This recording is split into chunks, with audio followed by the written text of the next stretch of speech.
জয় গুরু, সুপ্রভাত, হরি ওম। ওম অখণ্ড সংহিতা বা অখণ্ড মণ্ডলেশ্বর শ্রী শ্রীমৎ স্বামী স্বরূপানন্দ পরমহংসদেবের অমৃতময় উপদেশবাণী, সপ্তম খণ্ড, গুরুর গুরুশ্রম। শ্রী শ্রী বাবামণি বলিলেন, এই জন্যই আমার পরিশ্রম এত বেশি।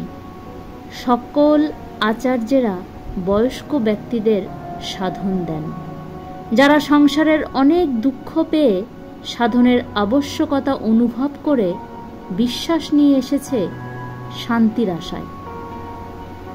আর আমার অবস্থা তার বিপরীত। জগৎ কখনো জানবে না এক একটি ছেলের পশ্চাতে আমাকে কত রক্ত জল করতে হয়েছে। একটি ছেলে বিপথে গেলে ত্রিপুরায় ঊর্ধ্বশ্বাসে ছুটে এলাম বাঁকুড়া থেকে, কতকটা রেলে, কতকটা হেঁটে, খেয়ে আর না খেয়ে। এ তো গেল স্থূলতম শ্রম।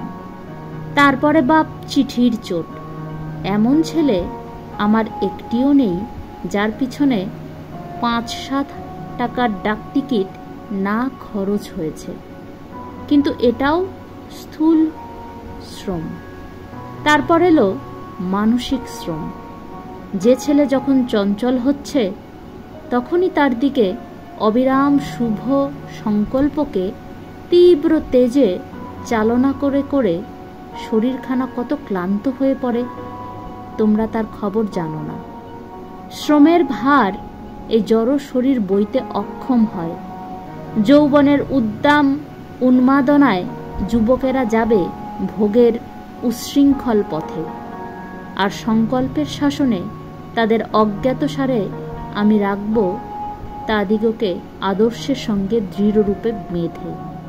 এই যে লড়াই, তা তাদের করতে হয় না যারা পরিণত বয়স্কদের জন্য এসেছেন, কারণ পরিণত বয়স্কেরা সৎ যুক্তি বোঝে। অতীত অভ্যাসই তাদের প্রধান বিঘ্ন, কিন্তু যুক্তির অঙ্কুশ তাড়নে মদমত্ত মনকে বাঁধবার প্রয়োজনীয়তা বোধ তাদের আছে। যুবকের সে বোধ নেই, বুঝাতে গেলেও বোঝে না, কারণ জীবনের তিক্ত অভিজ্ঞতা হতে সে বঞ্চিত।